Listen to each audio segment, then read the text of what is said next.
Somewhere around the time the Nintendo Switch reached its 1-week anniversary, rumors of an upgraded Pro model have been running rampant every few months or so, but with the PlayStation 5 and Xbox Series X being right around the corner, the rumors are starting to seem a little more believable. However, regardless of whether or not this long-foretold prophecy ends up coming true though, I don't think the Switch needs the extra power to hold its own up against the likes of Sony and Microsoft's new hardware one bit. But before you light a flaming bag of dog poop in the comments over such a bold statement though, make sure to sit back in your Uncle Diesel's beanbag, press the subscribe button if you haven't already, and allow me, the least reputable tan salon owner in the Tri-County area, Cameron all one word, to tell you why a stronger and sexier Switch Pro just isn't necessary. He called the shit poop! You're all gonna die!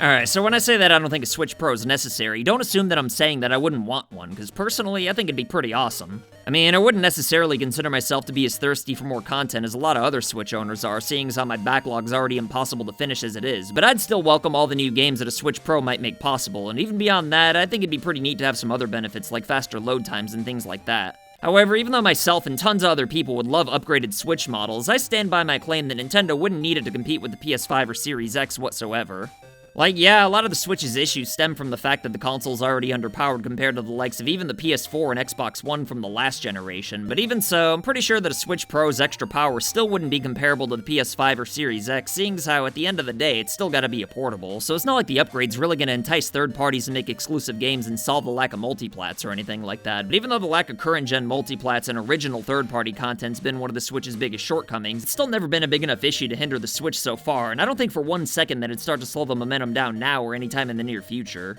And look, I know that the Wii fell off a cliff earlier than it should have, but I think that a big reason for that had less to do with how weak the hardware was and more to do with how little Nintendo themselves supported it towards the end. But had they not abandoned the thing entirely, it really could have been relevant for a few more years outside of the Just Dance games, which somehow kept coming to the console until the end of 2019. I mean, yeah, a big reason why the Wii was popular in the first place was because of its appeal to the casual market that's since moved on to mobile games, but it still offered a lot of software that a lot of core gamers flocked to the console for than people think, despite how weak the hardware was compared to its competitors, and the same exact thing can be said for the Switch, and while we're at it, every other Nintendo handheld ever made. So I think it's pretty clear that Nintendo's always going to be able to have at least one console at any given time that Sony, Microsoft, or even Soulja Boy will never be able to kill as long as they're getting first-party support. And you might bring up the fact that the Wii U had a pretty hard life, but I firmly believe that that had absolutely nothing to do with the PS4 or Xbox One being more powerful, because if you look at how well the far weaker 3DS was doing at the exact same time period, then you'd realize that having the strongest hardware really wasn't mandatory to thrive, because like I said, Nintendo's always going to have at least one platform on the market running wild as long as they're not half-assing the flow of software.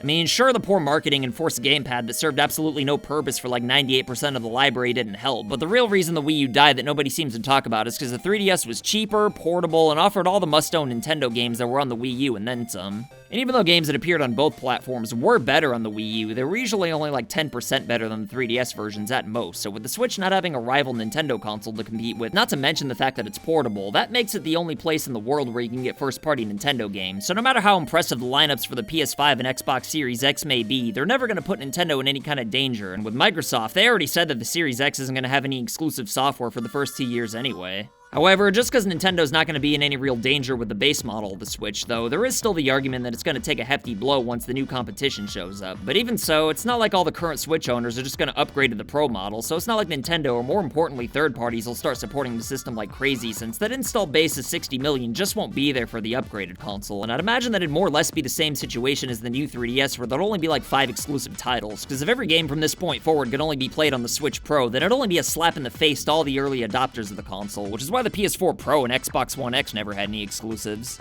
However, all this isn't to say that a Switch Pro wouldn't be worth doing for Nintendo, since all the current Switch owners like me are probably going to pay for the upgrade, because even if there aren't any exclusives that technically make it a successor console with backwards compatibility like the new 3DS was, it'd still probably have some pretty cool new features. And don't forget that Nintendo would probably make Pro models for both the regular Switch and Switch Lite, seeing as how we had a new 3DS and new 3DS XL, which would only lead even more hardware sales from the current Switch owners who buy both upgrades. So if you ask me, I'm pretty sure that Nintendo's most likely going to pull the trigger on a Switch Pro, and that it's going to end up being a hit. But the main point I'm trying to make is that if Nintendo does end up making a Switch Pro, then it wouldn't be out of necessity to compete with the PS5 or Series X, since the standard model could have easily lasted a few more years without an upgrade, given how much of a head start it had in the 9th console generation. So I think that regardless of Sony or Microsoft, a Pro model probably would have happened around the same time as it would have without the PS5 or Series X popping up. And seeing as I'm already making bold claims as it is, I might as well throw out there that I also think Nintendo's eventually gonna make a cheap as hell docked-only Switch model at some point. Probably around the same time the Wii Mini came out in the Wii's life cycle. But anyway, what do you think? Are the PS5 and Series X gonna spank the Switch if it doesn't start doing steroids, or do you think it's gonna be just fine as long as Nintendo doesn't start half-assing the software? And even beyond that, do you even personally want to see a Switch Pro at all? Either way, let me know what you think in the comments down below, and as always, I'll try my goddamnedest to respond to everybody at some point. But let me tell you, if there's two people who also never need upgraded models, then it would definitely be today's patrons of the day, Red Sin and Timothy Dyer. If you want to be badasses like these two, then consider supporting FU Game Crew on Patreon for loot boxes and silly rewards in the mail. Send pictures or videos of you rocking merch if you want to make cameos in my videos, and follow me on Twitch if you ever want to hang out whenever I play video games sometimes. My name's Cameron, all one word, and I'll see you next time.